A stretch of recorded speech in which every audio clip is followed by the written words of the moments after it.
Tour junkies. All right, golf addicts. I'm excited about this one. This is never been done before. Cheers to our friend John Tillery. John Tillery Golf.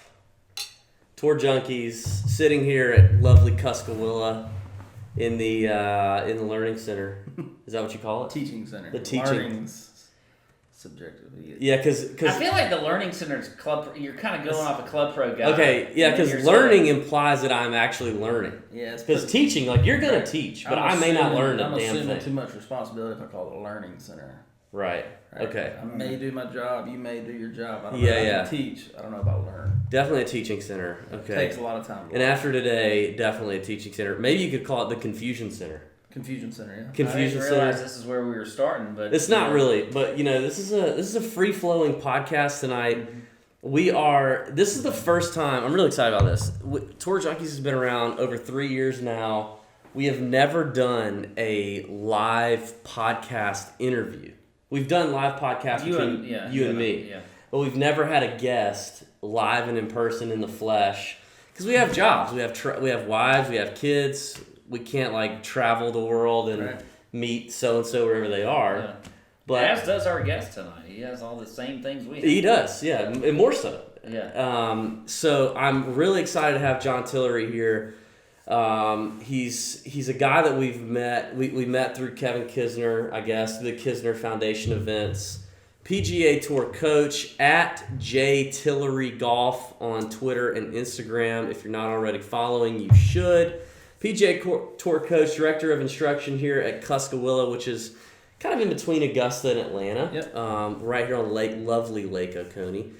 Former college golfer, mini tour player, former Golf Digest teacher, America's Best Teacher guy, I guess, right? All the accolades. Yeah, we got some accolades. They made it to the T's. Yeah. But we're having a great time. We've spent some time here. You've been breaking down our swings and trying to help us out a little bit. And tonight we just want to kick it and we want to talk about what it's like to be a coach on the PGA Tour. We want to learn a little bit about what you do and just have a good time. I'm in. We're drinking a little Caymus, a little Duckhorn. Top notch only. Top shelf only. I mean, Pat. Great. I am kind of the wine snob, right? Yeah. So. Gated communities in Caymus. That's right. It's kind of a thing. Let's start. Let's talk about what because everybody, we're going to get into some of the nitty gritty, but everybody's going to want to know, why do I care what this guy has to say? Right, fair enough. And you know that the biggest thing is, they want to know who you're teaching. So who are you teaching right now? So Kiz, Scott Brown, Bryce Garnett, Roberto Castro, Michael Kim. Okay. Smiley, been helping him for a couple months. It's been a lot of fun. And then I got a couple web guys too. Okay. I really hope I didn't forget anybody. Who are the web guys? Do you know? Jack McGuire. I've helped Ben Coles for a long time. I hadn't seen him much. He moved. Ben Folds or Ben Coles? Ben Folds. Ben Folds 5. He was a great musician. Yeah. Ben Coles has been around for a little while though. Kenny Boulder, he's a great dude. I hadn't seen him in a while. I Is miss him. He's moved. He's way over married, I think, or. He played for what is it? What did he play I for? don't blame him, What but- college did he play for? Virginia, yeah. Virginia. Yeah. See, Wow, Pat. you always get on. So David gets on me all the time because there'll be a guy that comes up on tour. Last week it was Hickok. We only do this for a halfway living. And then David gives me a bunch of crap about it, because I didn't know who the guy was. He's like, oh, he was roommates with Jordan Spieth and whatever. And then, but by the way, I went back and looked at that.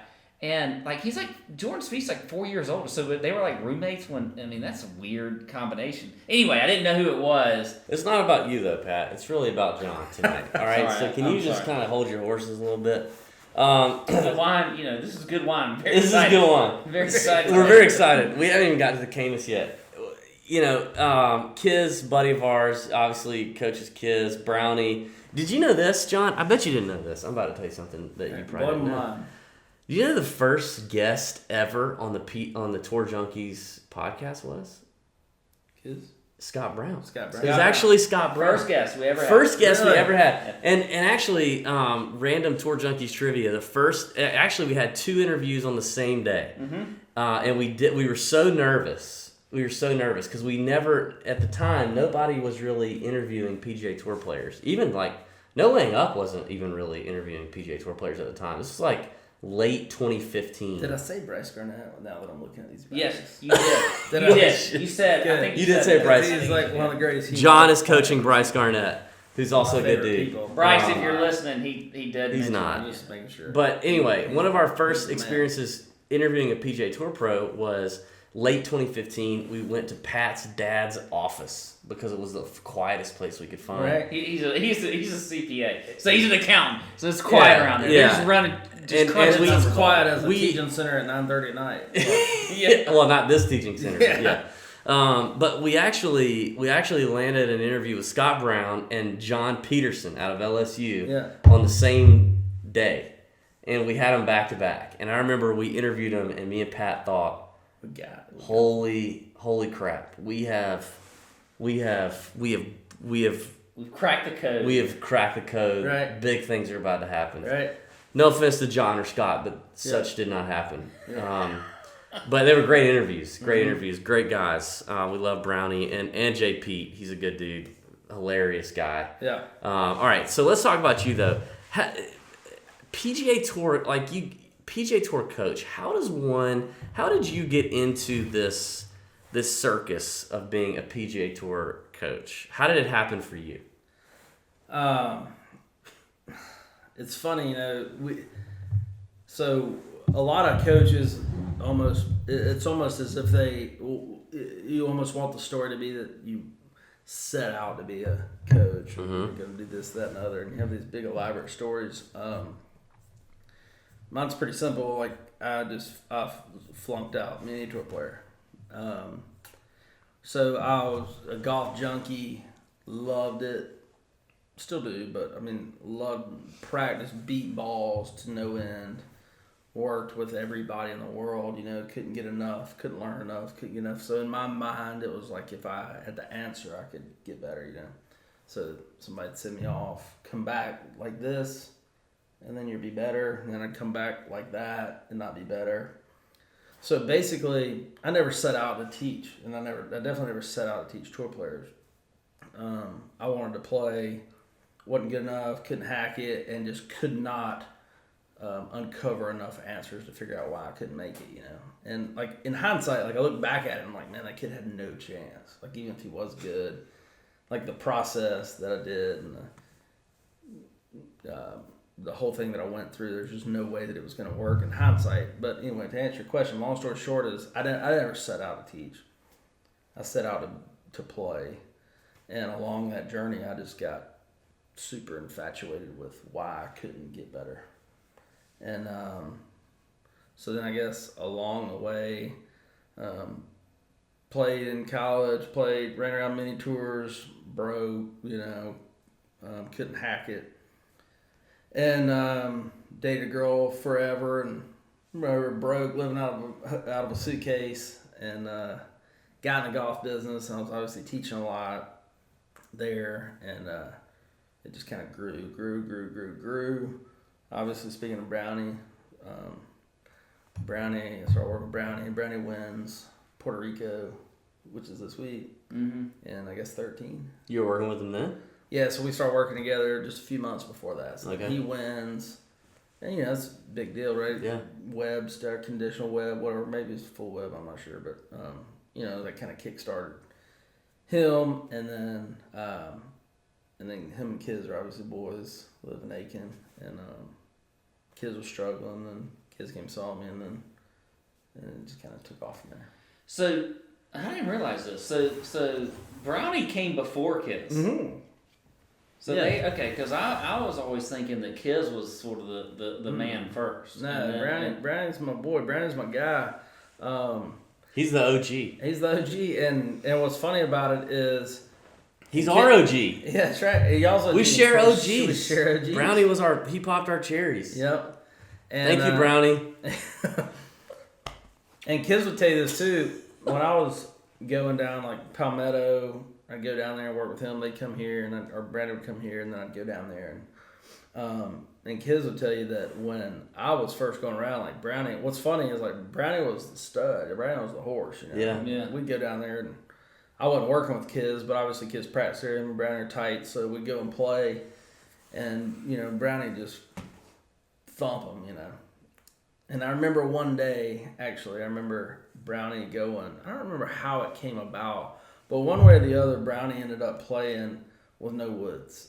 So he's on the golf course with nothing but irons, and him and kids were gambling or whatever. He just running circles around him. And so Brownie was just, you know, he's such a horse, like such a hard worker. And then, you know, obviously then kids kind of was struggling. He came aboard, and, you know, he's super talented. And So when for kids, because I mean I know like before he came to you, I mean he was on the web I think at the time, right? mm-hmm. And then obviously he's taken off on the tour and this one, you know, 2 tour events and has contended in majors and everything. So when he came to you, like what was the first noticeable thing that you saw with Kiz that you needed to get him to the next level? Like what was the biggest concern from his standpoint, from your standpoint? Like what to be able to get him to a next, because he was right. You know, he's always been a talented guy. You know, you played for Georgia, whatever else. Right. But you really helped get him sort of to the level he's at now.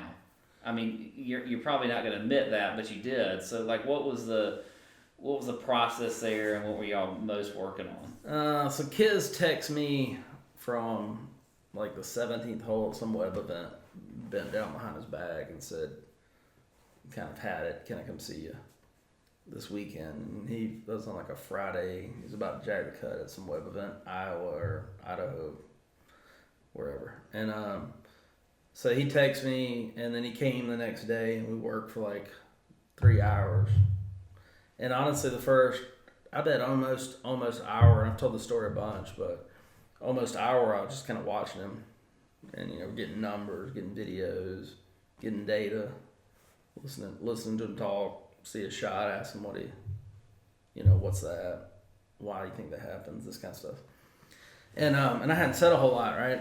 So about 45 minutes in, he says he's pounding away, you know, boom, rapid fire, knocking 8 irons off the right door of the building, you know. And he's like, he stops hitting balls, like, what do you think? And I was like, well, I'm just trying to figure out where to start. And I said that in the sense of like how to lay this out to you, not like you're not like there's so many issues, right? And he still won't let. That's me what you said to me. So he still won't let me live it down, you know. But basically, it's like for kids, it was a bunch of, you know, the goods and the bads, right? I guess the bads, to answer your question, were it was like how many ways can you possibly be steep, you know? So kids was steep, hill hitting it, you know, hitting it down on a bunch, hit on the hill, and driving it kind of wild. He's got enough speed to be, you know, people act like, if you listen to commentators talk, they act like he's throwing his ball down the fairway. Yeah. You know, I mean, he's hitting it 300 yards, you know, so he gets it out there. Yeah. But obviously, compared to the freaks that he's competing against, he's not, he's quote short, right? It's not short, but short against a bunch of animals. And so he has to hit at the golf. He has to put his ball in play. You know, he's got to know which way his ball's going. And he's such a good putter, he can kind of take it from there. And so he was so steep and heel hitting it and wild, and that was the bad. And there was a bunch of reasons why. But one thing that he said to me, like the reason I knew that Kiz was a stud, I mean, forget the Georgia and the All-American every year, and he was one of the first, I don't know, whatever it was, 4 years in a row. And or never missed a tournament through qualifying or whatever the story was. Yeah, you know? no, so I mean, he was a player. We but don't need to talk up. Give himself. Yeah, we don't need to blow his head up anymore.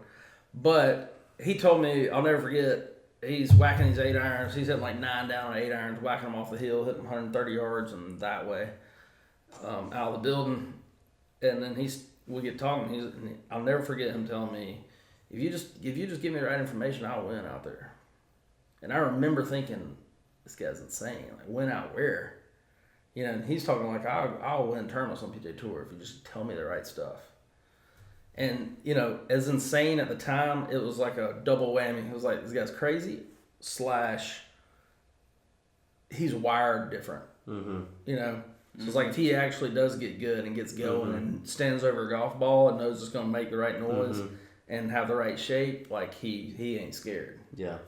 And so anyway, so we kind of took off on a little journey, and you know, in hindsight, it turns into some big success story. But the truth is, we went months where we were grinding, fighting back and forth. You know, early on that. I mean, we worked tirelessly. I bet we spent 200 hours together. You know, the first year or so before, and that was in like whatever it was, summer of 13 through 14. You know, and then 15 was, you know, started at whatever it was, Hilton Head.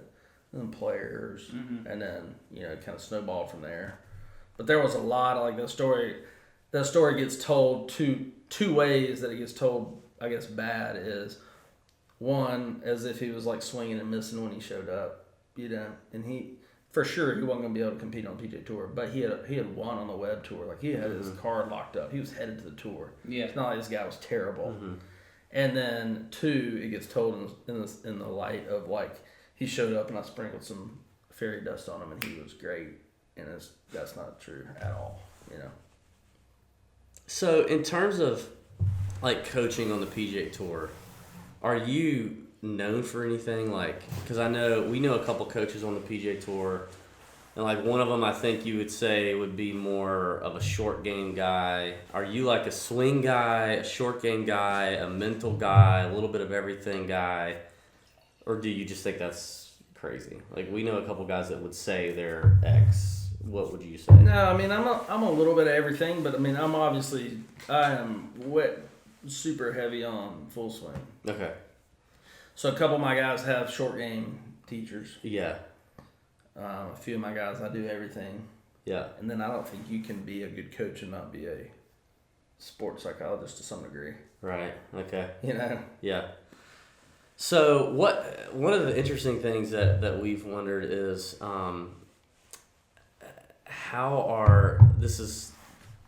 and take your time on this, but a lot of our listeners want to know like how caddies are paid.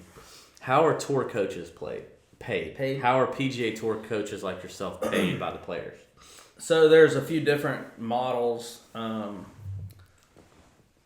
way my deal personally is set up is that I get paid a kind of basically a base or a salary, which pretty much affords me to be able to chase them around the country.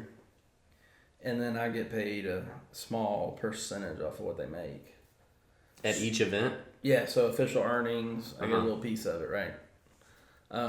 And I set that up on purpose. And most guys are that way. There's some people that kind of have like a stock salary or like this is what you paid me for the year. And I never want to do that because I don't want my guys going to a tournament going, I'm paying this guy this no matter what. Like I could, you know, make $100,000 this year and lose my card, and he still gets whatever, you know. So there's a performance. Yeah, so my stuff's performance based, right? So for me to do any good, my guys need to play good. So we're in this war together, kind of.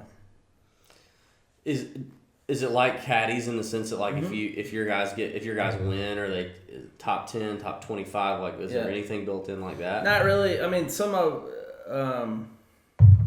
you know, people have different things kind of written in, all kind of performance like incentives or if this and that, bonuses or whatever. And to a huge degree, mine is just I get a piece of what you make. Did you already finish off the duck horn?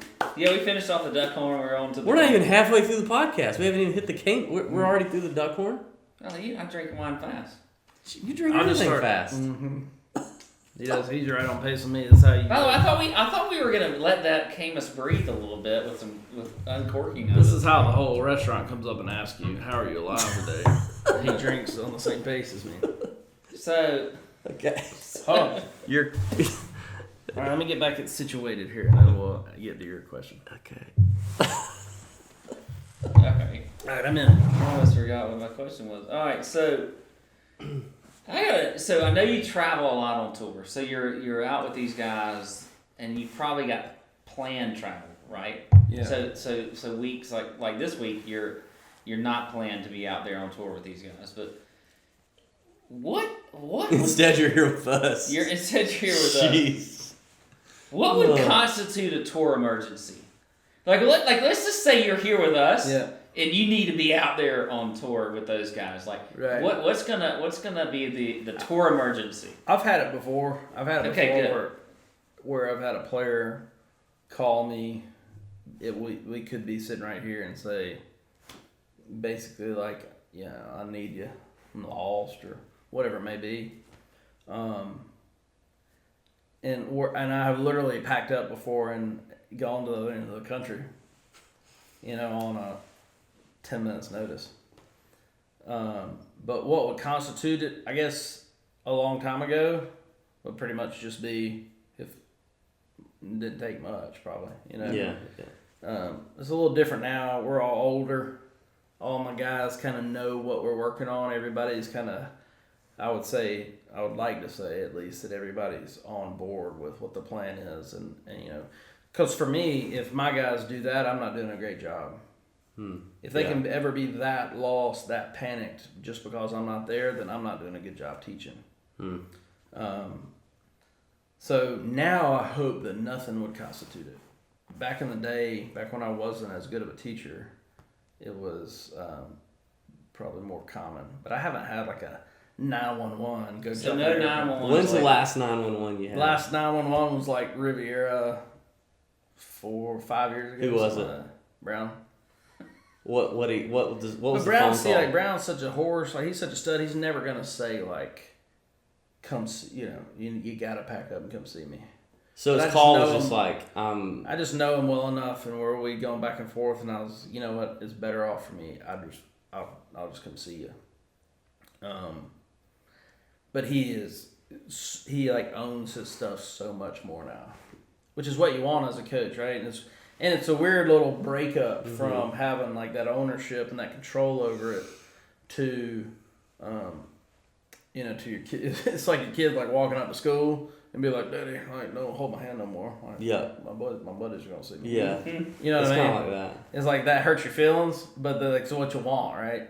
Yeah. You want them to kind of grow up and own it and be their own guy and do their own thing, and so that's where that's gone to. I've had it before, like I said, but I hadn't had one of those in a long, long time, which I think is a good thing. Yeah. Which I would still pack up. Like I love my guys. Like I obsess over my guys. Right? You can't do what I do and be any good at it and not be basically obsessed with it. So if my guys need me, I'm always there. But I feel like I've done a better job of explaining and guys understanding what the program is, what this means, what that means, associations, how to train it. Like I said, what it means, what I do about it, to where it's like there's never that panic of, like, you can't leave this building, here's a calculus problem, and you can't leave until you solve it, versus you can't leave until you solve it, but here's the formula.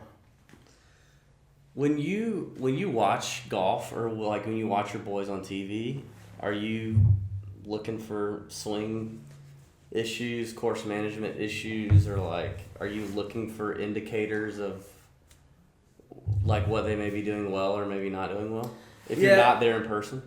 Yeah, so I mean I've videoed 1,000 golf swings off of a television before. Yeah. In coverage, And a lot of it is for me, and then just to kind of have it in case they say, "Did you see blah blah blah?" or "On this, I felt this today," and you kind of got some ammo. You're already kind of ahead of it where you go. Like, look, dog, you get this. Just make sure you remember that if blank, then blank.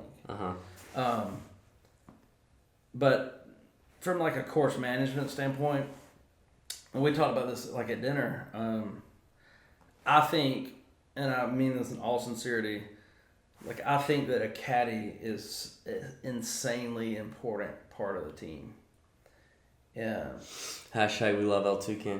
Hashtag. Me and John. Right. I like Pat, that. Pat, not so much. Yeah.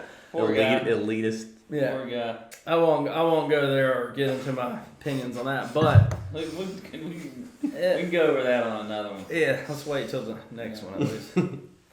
But what I was gonna say is like on a strategy standpoint, like I think that I'm super hesitant to throw my opinion in on that because it's almost like a direct hit to the caddy, right? And I know what those guys do, and I know how good they are.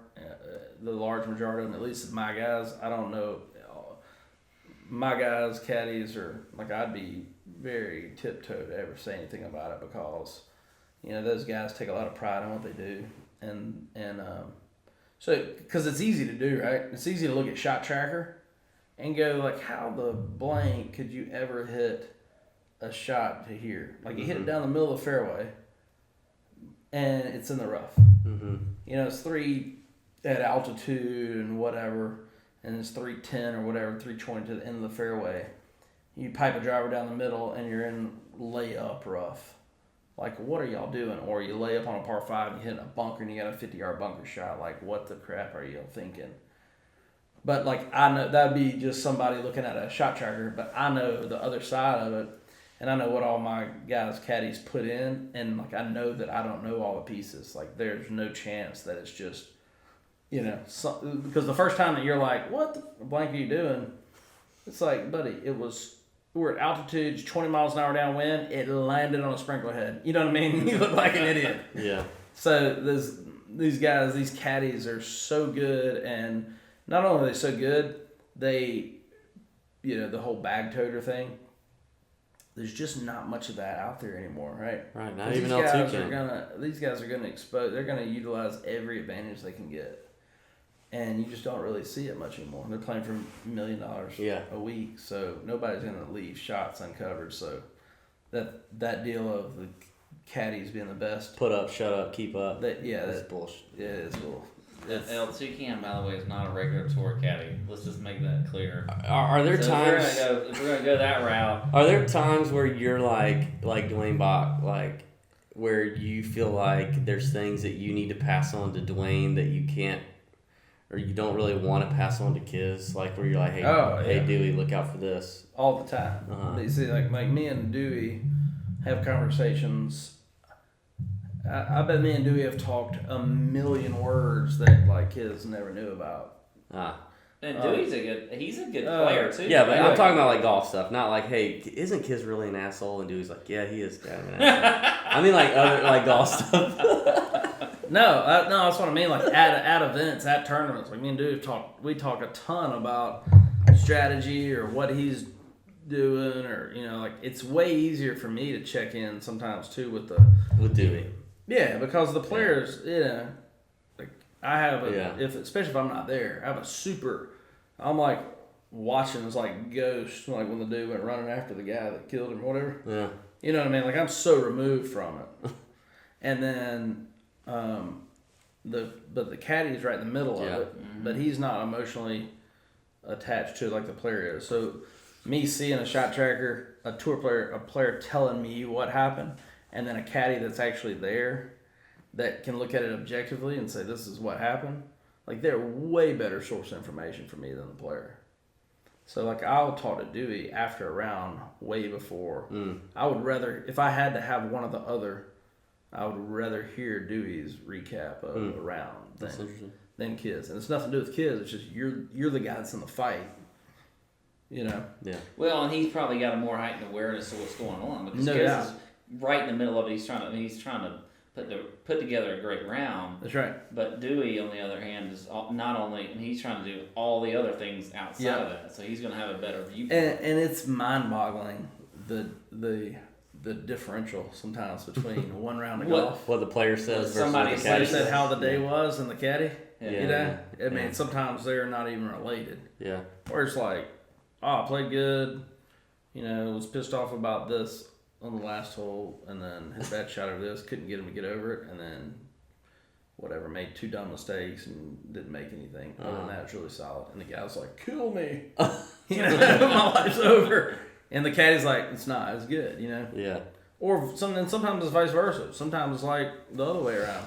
Yeah. But the caddies are a huge like source to me. So like for me, And what's always blowing my mind is like at that level, it's like, all right, we're playing for a bunch of money on the most competitive playing field on the planet, right? Like there ain't but a couple hundred of y'all on the earth that get to come here. No one's guaranteed anything. Mm-hmm. So there's no hype. There's no agent signing some kid because he whatever hadn't done anything, proved anything. It's like you earn your way here, and then once you show up where you've earned your way to, y'all go play for it, and that's how you get paid, right? Play bad, don't get paid. So to that extent, it's like it's such a pure form of performance that I don't really know where I was going with that.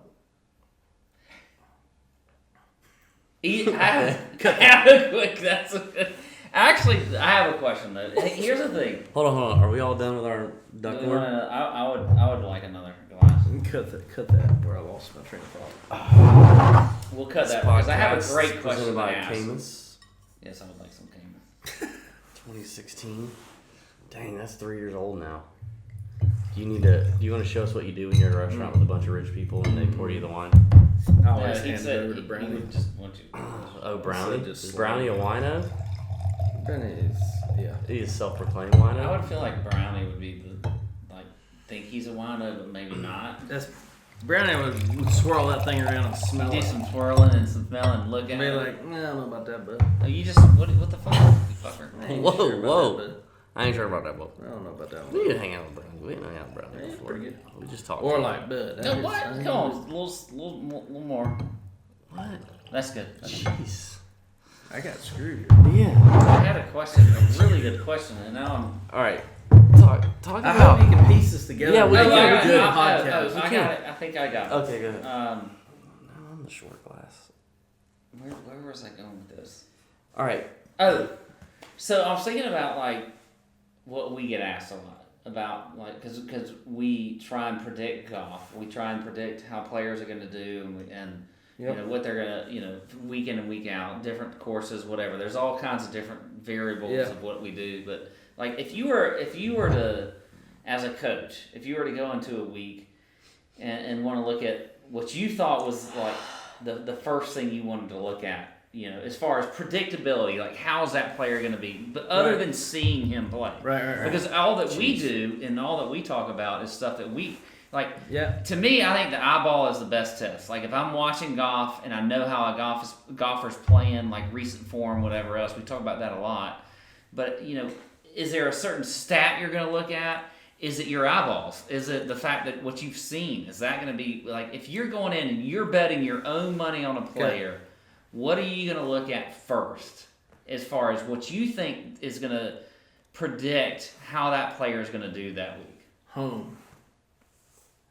Huh? Home. What does that mean? What's going on in their life? Oh, Wow. that sucks. That's deep. I mean, it's just true. So it's if I was filling out my own fantasy thing, right? Mm-hmm. So you take, and again, I know I've said this, but you gotta keep reminding yourself that you have this insanely elite group. So for sure, trends and how somebody's playing, no doubt, right? That's got a little bit of credibility. But you also see guys that go playing bad and they pop up and almost win a golf tournament. And Out it's of out of nowhere. Right? Quote on it. Ted Potter last year at Pebble Beach. James Hahn. James Hahn, yeah. Yeah, those guys. They just out of Right. nowhere. But as far as where I'm putting my money into a stock Uh-huh. that I'm Uh-huh. predicting an upward trend over time, what home looks like, what their home life is, what's going on. It's how's home? How are you putting? Those are the biggest two things that stand out. So do you think let's talk about I have this? questions Let's about I mean, talk that's for me, right? let's bring this back to one of the biggest topics on tour right now, which is Jordan Spieth, because is it home life with him? You talk because he's getting married. All these things with Jordan Spieth, he's not finished. This year, she's cute. She's good looking. yeah, but there's a lot that goes into that. Is a home life. I don't know. Mm-hmm. I like this. I like this line of thinking. Actually, what he's thinking of, because I think it has a lot to do with Jordan Spieth's fall off. Hold on though. This is one thing we hear a lot, and I think this is true. I think you will validate this. Is the most variable part of a person's golf game putting versus ball striking. In other words, if I'm a great ball striker, I'm more likely to be a great ball striker day in and day out than if I'm a great putter, because putting can come and go. Putting can be here one day and gone the next.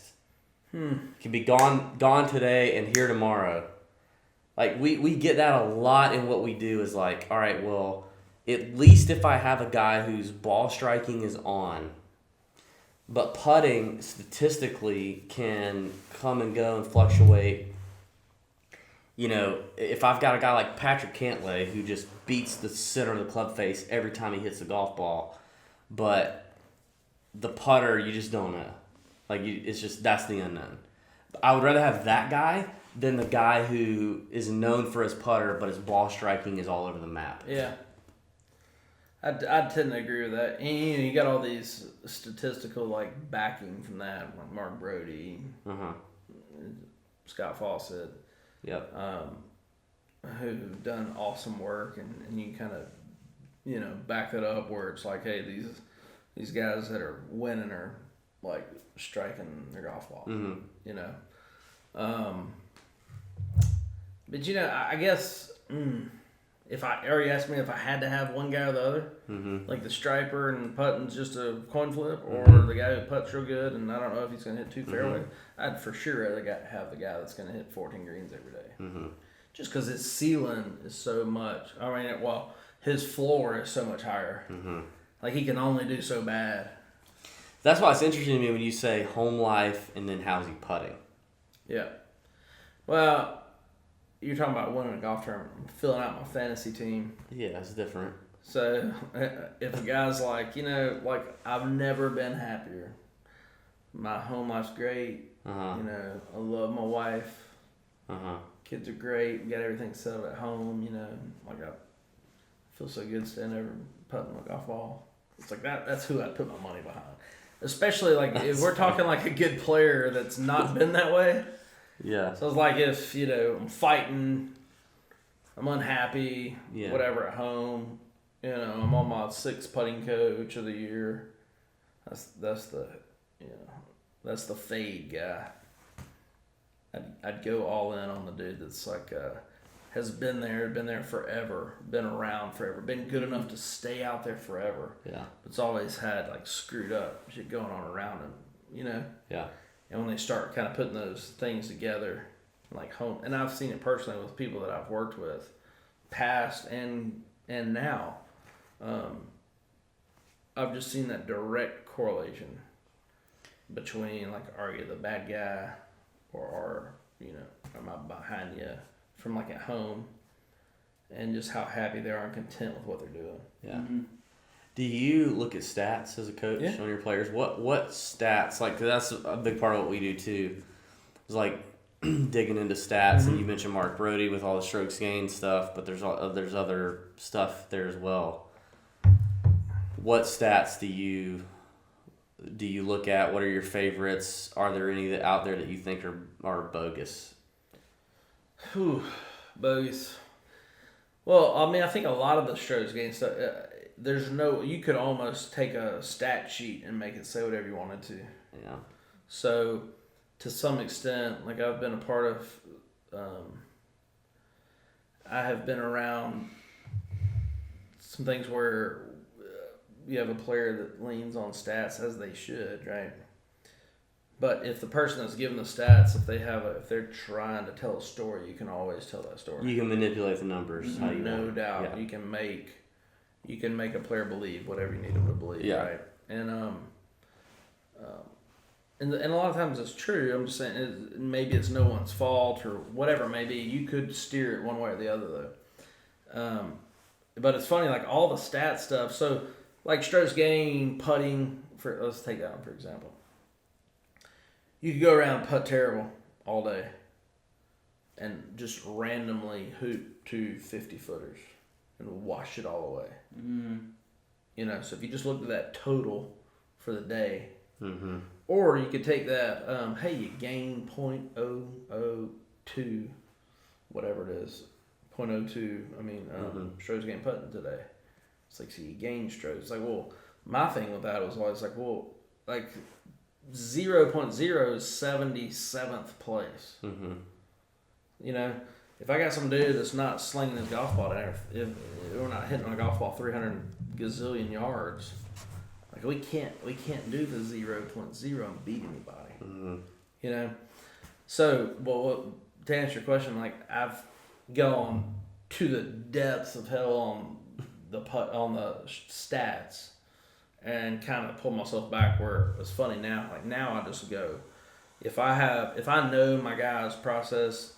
So my guy's got his crap together. He's smart. His caddy's the man.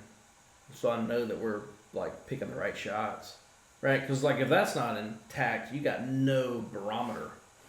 It's like, I mean, maybe dude's aiming every single pin, hits a bunch of great shots that miss a green, right? But like if a caddy's on board, players on board, everybody's running a system that makes sense. Then I've almost gotten to where, for me and my guys, it's like, all right, the most simple stat ever is like, how many greens do you hit? Yep. You know? So, like, I know now, most of my guys, like, I know where they're picking targets. So, like, if they miss a green, more than likely, they hit a bad shot. And that's not, you know, you can't assume that, right? But with, like, you use Dewey or whatever, for example, right? Like, so with, say, Dewey or like Hugh with Brownie, like if they miss a green, they hit a bad shot. It's not like they just grab the club, you know, it's front pin over a left bunker somewhere. And like I gotta pure this thing to cover the bunker. It's my top number. Mm-hmm. And like F it, I just made bogey. I'm pissed off. It's 8-iron. I'm gonna hammer it, make me a birdie. I'm gonna fix the shit. You know what I mean? Mm-hmm. Like if that's going on, then the stats are impossible, right? But if I make that not a factor and I know that that's not happening, then every time my guys miss a green, they probably hit a bad shot. Or they hit a shot that landed on the green and rolled over. Or they misjudged the wind, whatever it may be. But generally speaking, I can kind of take greens in regulation. Yep. That's a pretty good barometer on how my guys hit it. So let me ask you this. Course history. So basically what we do, we look at three things: course history, recent form, and stats, right? And all we're trying to do is, you know, based on this golf course and what we know of it and what we know it's produced in the past, what is the course fit for this golf course? Right. That looks different at Harbor Town than it does at Riviera, right? What is the course fit? Who has the course history here and who's playing well right now? Yeah. Of those three things, if you were completely absent of knowing what you get to know and being in a relationship with the caddies and the players and things like that, if you were in our position, like how, number one, do you think course history is real? Because we have people that think that course history is not real. That, like, you know, anybody that's data driven, stat driven. They say, Bubba at Augusta is not, you know, it's not. There's no reason that he's got. That they play well year after year on that, right? Like, so, A, what are your thoughts on that? And then B, how would you, if you were evaluating players like we do, like where would you rank history versus recent form versus kind of a stat fit that you think worked for this golf course? Where do you rank those? Ooh, stat fit. Say that again. What was the last one? What was the third one? Yeah, like recent form, course history, and statistical fit. Meaning, like, okay, if we're at Harbor Town, we know that, you know, you're gonna have to hit fairways. That length is not as much of an advantage maybe this week as necessary. So that means like a lot of players get pulled into this thing where they can win, or you know, this is a wedge competition here. These are small greens. Like, you got to pound these greens, or this is POA. What do you get? Like that kind of stat fit. Like basically saying, all right, statistically, these are the golfers that perform well on this golf course, and here are the golfers that fit that model. That course history, recent form. Those are the big three. Okay. How do you rank those if you were predicting who was going to play well week to week? Well, let's pretend that we're gambling. Right? We're picking, Yeah. teams for gambling. Yeah. If I was trying to figure out where to sling my money, like I would go back on, like I'm between these few dudes to put on my team. I'd probably go back in history, the course history part, but I'd go back on not just whether or not they finished good there, but like if you just lined up a bunch of tour players and said, tell me your favorite few stops on tour. Mm-hmm. Right? Because so much of it, like what I think the statistical fit is probably the least. I'd rank it last. Because I've had guys win and almost win or be in contention places that had no business and then play terrible at places that fit them. Mm-hmm. You know, and speaking of like... oh, wait. Yeah. Just since that was not on video, well, I guess it was on video, but you put that in air quotes, fit them. Yeah. I think it's important. Yeah. Well, because, you know, you always have that. It's like, you should play so-and-so because, man, that golf course fits you. Mm-hmm. And it's Air like, quotes. you know, like air quotes. So the places that fit you are the places that you like your brain's turned on because you like it. You're all in, you're committed, you're bought in. Like they literally, whether they know it or not, I've seen it. Like guys treat those weeks different. They gear up for them. They're looking forward to them. Kiz made a comment a month ago about Hilton Head. It's at when it's 3 months away. I'm sure, yeah. Well, I mean, that's, yeah. Right? And it's not that it, like, yes, of course players are going to be trended towards liking courses that, quote, fit them. But it's there's so much more to it, you know, that it goes in, that's involved in that, right? So, so I guess to answer your question, which one did we say? Statistical fits or whatever You said that course fit would be kind of last. Course fit, I would put that last. So, thoughts on course history as a thing, like courses for horses, is what I'm saying. Yeah. In recent form, like how are they playing leading up to that event? Yeah, I'd almost kind of put those two together, right? Like if I got both of those telling me good, that's one thing. So like perfect example would be like Brownie finished whatever 9th at Torrey, right? Had a chance a couple years ago before getting like a tornado in there that final round. Had a chance to win the time before, right? Well, statistically that doesn't fit, you know. No. Like Roberto said, he won. Like when he finished 9th, he actually won the Immortals division, the Immortals flight. You know what I mean? Because like you look at that leaderboard, it's like, hey, you know, numbers 1 through 5. You know, raise your hand if you hit it over 300 yards in there and all. I finished first. I got third, fourth, fifth. You know what I mean? So the Mortals flight. Yeah, he won the Mortals flight. But like what you can't, I think that would be the Mortals flight. Right, what you can't put enough emphasis on is like the places that people want to be at, the courses that they want to be at, the courses they like, the courses they love to play, the courses they think they can win on. So like who knows, right? Like take like kids, like if kids have missed every cut at Hilton Head, it's like this course fitting me thing is BS, right?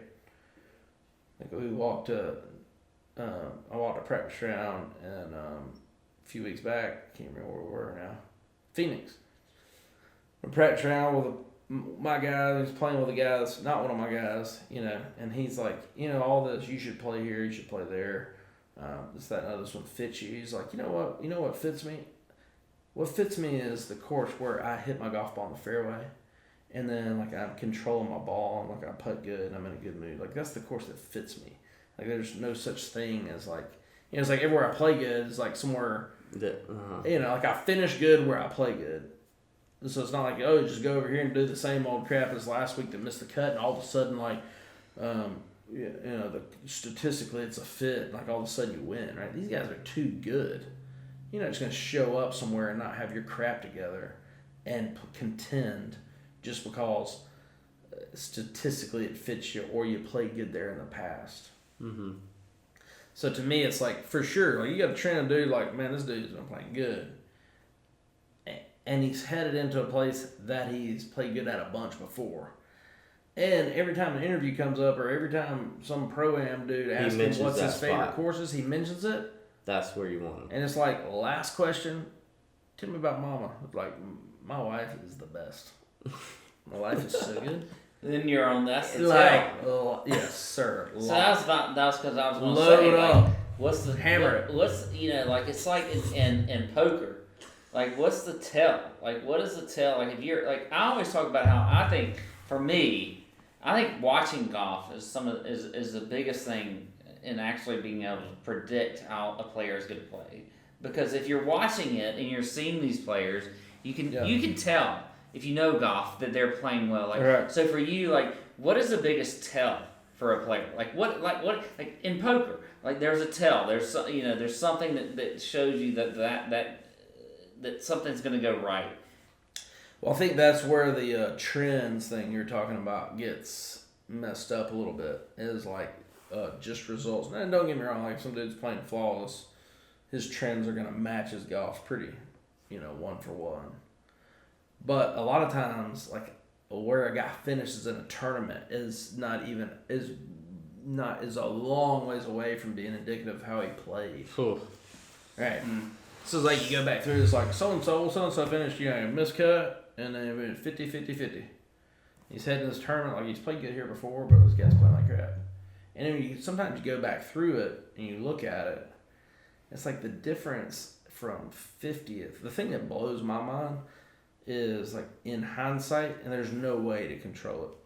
I've tried, or prevent it, I should say. But in hindsight, it's like you look back at a guy that finishes the tournament, and it's like he finished 50th place. And like the difference between 50th and literally top 10 or 15th is nothing, right? It's like hitting a shot you weren't really ready to hit on this hole on this day, right? Letting your emotions, the margins are so small, talk you into deciding to hit this shot on the next hole. Yeah. You're still pissed off about it, then you 3-putt, whatever, or like get to the next hole and like F it, I'm gonna hit this right at the flag, I'm gonna make a birdie. Enough of this crap, and you plug in a bunker, make a double. Mm-hmm. You finish 50th, right? It's like you take those three things away, dude, finish 10th. So sometimes like how a guy's playing versus where he finishes, they just couldn't be any further apart. So that's where like recent form gets tough. God, what are we doing? So I'm making your gambling picks impossible, right? Yeah, why are we even doing this? So you see, I feel like we're way off. We need to be like no laying up and just do interviews. Yeah. So you see how. So you see now, it's impossible to guess. Yeah, it is, and I don't do it much. I don't do it, but if I were to gamble on golf, I would way more like somebody like me. The stories and listening to guys' mentality and their attitudes, whatever in practice rounds, like that's where my money falls. Yeah, but you get the privilege of being there totally during the practice rounds. That's right. I mean, we can listen to press conferences on a Wednesday afternoon, but those things don't always give you the real deal. Well, I mean, we always talk about. I mean, what we talk about is, golf is the most variable game. Yeah. So you're trying to find that little bit. Greg Harden. yeah, that little bit every week that you can go off of to try and predict whether or not that player is going to do well or not. And so that's, I think course history, the reason that comes up the most is because that's the easiest one to look at. Right, no doubt. Because you're looking at, all right, this guy was, Bubba Watson. We'll take him for the Masters. Well, yeah. He plays well there. Seems to fit him well. So that's what you're going to go off of, and that's kind of what we have to go off of. Right. And we know it's not it's not the greatest science there is. Right. But there's some part of you that thinks of that there's the reason for that. Yeah. No, that's fair. Like you think of like Hilton Head, you think of Davis Love. Yeah. Boo Weekley's done. Boo Weekley, right? Great day. Boo, right? So it runs you right into like who knows where their golf ball's going, Yeah. And Boo's like, how low you want this thing, and it's gonna draw how much you want to draw. You know what I mean? And like I ain't so much worried about putting because like you can't hit these greens. Y'all can't hit I can hit the green. You can't hit the green. You might get a better putter than me. You don't get to putt. I do. Yeah. You know what I mean? Yeah. So like that makes sense, right? Kids, same kind of thing. It's like he knows where his ball's going. It's so hard to get on the greens. Once he rolls it up there on the green, he makes it, and then he gets tough. And he shows up that week like, here you go, come on boys, like, y'all come play my game. You know what I mean? The fairways get squeezed in, and you know where your ball's going. We'll have a little putting contest here. You think of like Riviera. Like when I think of Riviera, like I think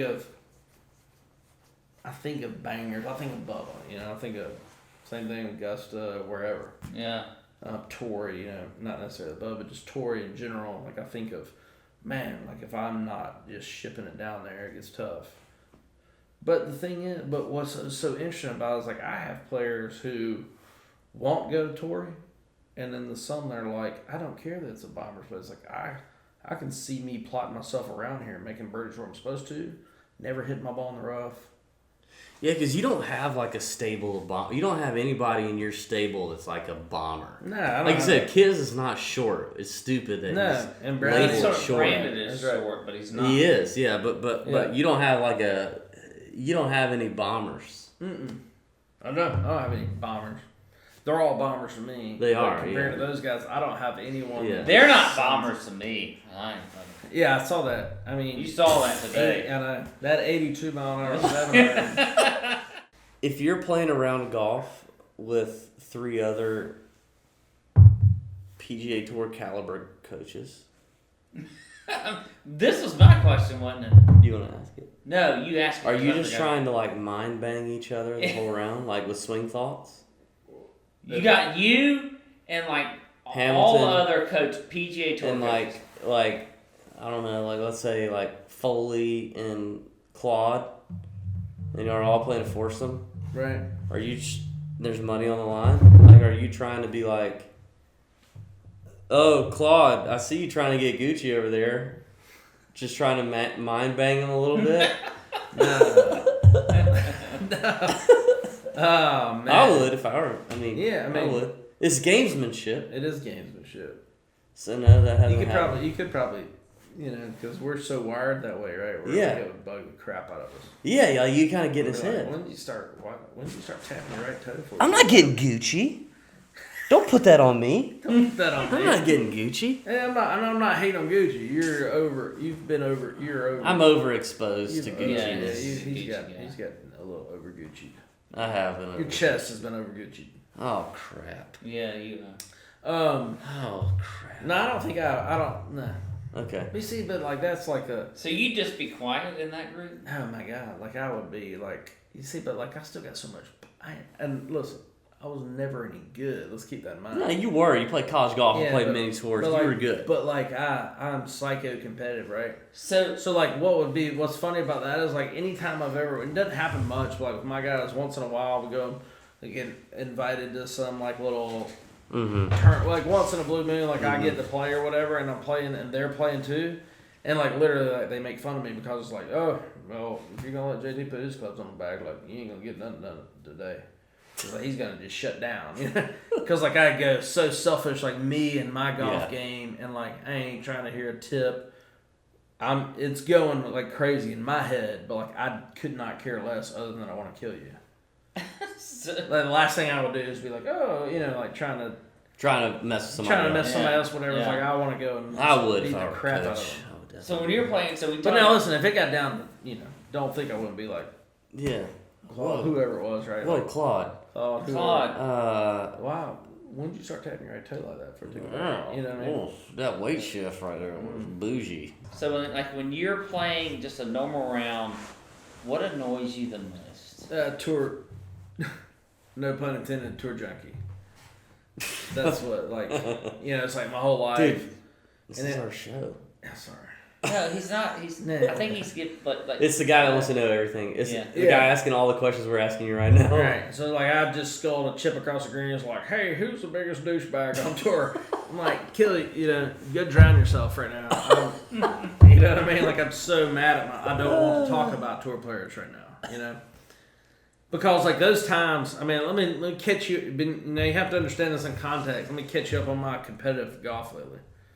So, I've played since November. It's February whatever it is. 22nd. 22nd, yep. And I've played 2 rounds of golf since Thanksgiving. One was the it was a heated battle, prestigious effort that we put out. The Santa Claus Open in December. Yeah.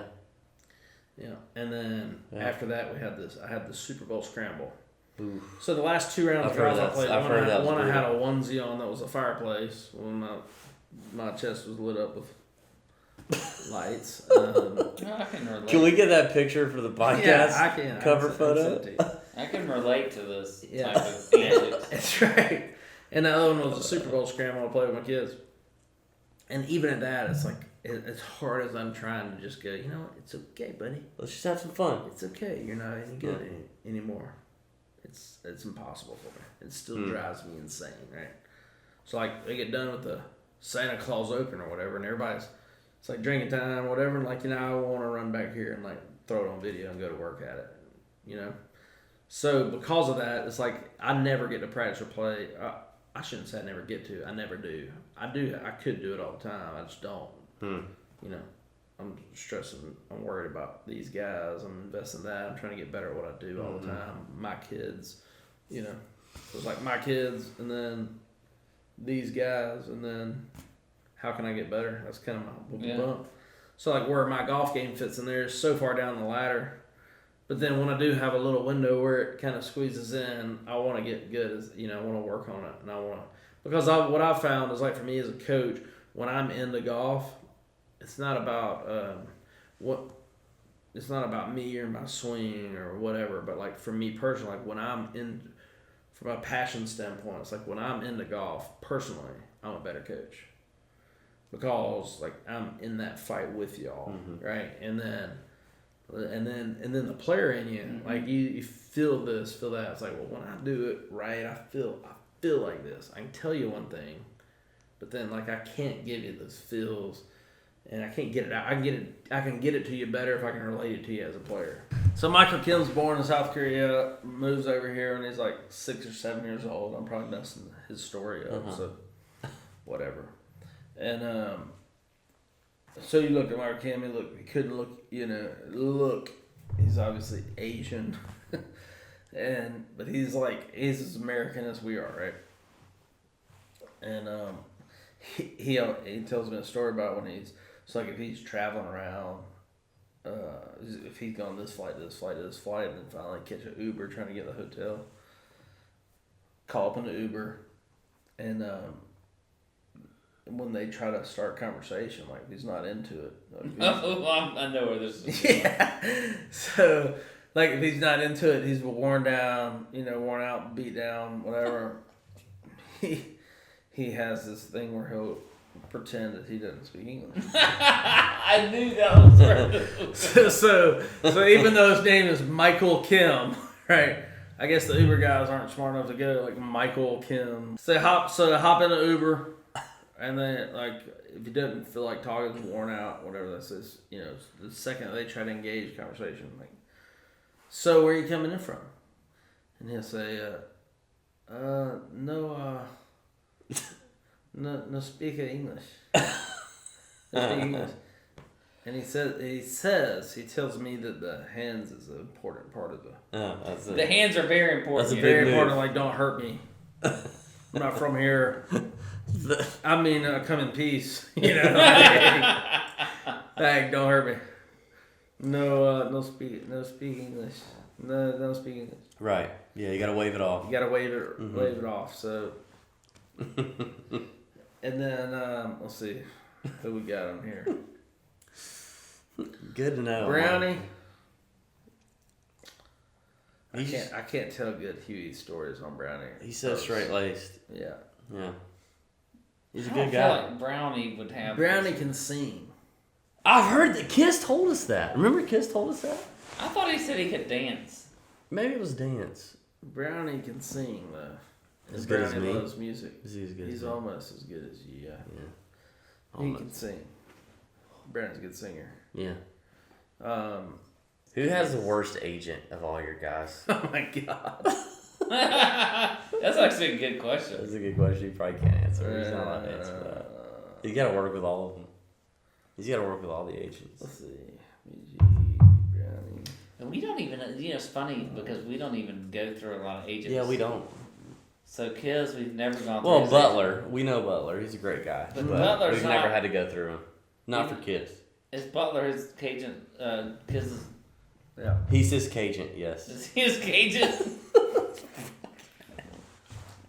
We never had to go through his Cajun. Yeah, His Cajun. No. He is his Cajun. Butler's a good Cajun. All right, should we hit some balls? I think we should hit some balls. Kids tell me, I'll give you this one. Yeah. Trying to think of one that's PG. There's not a lot for There's kids, not I'm many sure. PG kids stories. Yeah. Not even PG-13. Yeah. Nor does he care. I don't think. Yeah, he doesn't He care. cares. He didn't No, give he doesn't care. two shits. We were somewhere at like a pro-am, and we put like 4 holes in the pro-am, and everybody's like cold, all the amateurs like cold topping it, and and like in these pro-ams, like the tour does their best where it's like, all right, and this year's getting way better with the 9-hole thing or whatever, but they have this, par's your friend or whatever. So like on paper, it would be like if you're chipping for bogey, like put your crap in your pocket, let's go to the next hole, But you usually get like people pay for pro-ams, whatever, and they spend $1 gazillion to come and play with these guys, whatever. So like they're gonna get their money's worth, their misery worth. So kids were at a pro-am somewhere. Can't remember where it was. I think, matter of fact, I want to say it was Honda coming up here a gazillion years ago, and these boys there, like 3 of the 4, whatever, top, chunkets in the wood, just disaster, And one dude's he's all giddy, like he's all fired up, and we get to some hole, and there's a thunderstorm coming in. So we're on this hole, and look out there, and it's like black skies behind us, And guy, he like swing and miss, and then ground balls one up the fairway or whatever. Puts the club up and walks up to kids, and the kids waiting to hit. And he's sitting there, hands on his hips, He looks at his like, he says, "Man, look at this. We might get rained out here." Because the dude's over here, he's never looked up, spit, never looked up, said, "That'd be all right." That sounds just fucking like That'd be alright. He hates pro-ams, I bet. All of them. He hates pro-ams, all of them. Like Kiz is the best, like in a pro-am though, like to his credit, if you get like the right dudes, if they have the right attitude and like coming to have fun, play, like this is a pro-am, doesn't matter, like we're trying to have fun. Like he's the best. Like he'll read putts. He's engaged. He's fun. And then, but like if you catch like the bad group or like the guy that's like, once in a blue moon you get somebody like that comes in the pro-am and like they bring like some high school kid, somebody that's like a good player that's like trying to beat the pro or something. You know what I mean? He's like he just shuts down in this, where it's like.